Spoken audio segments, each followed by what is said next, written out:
Hello, Random Shashi here. In this video I am going to talk about a common problem faced by some YouTubers. Monetization is not activated even though they have 4,000 watch hours and 1,000 subscribers. It says it will be reviewed within a month, but there are YouTubers who hasn't got a response even after passing the threshold 6 months ago.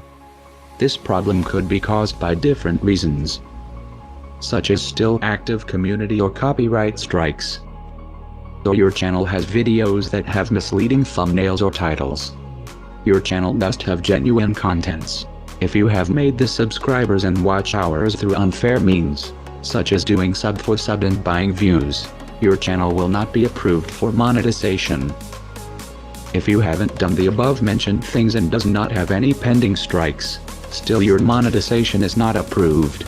There is a contact button on the bottom of the page where you can contact YouTube for assistance. After YouTube has updated the terms and conditions for the partner program, they have been strict about allowing channels for monetization.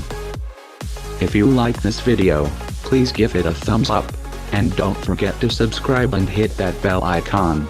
Thank you for watching.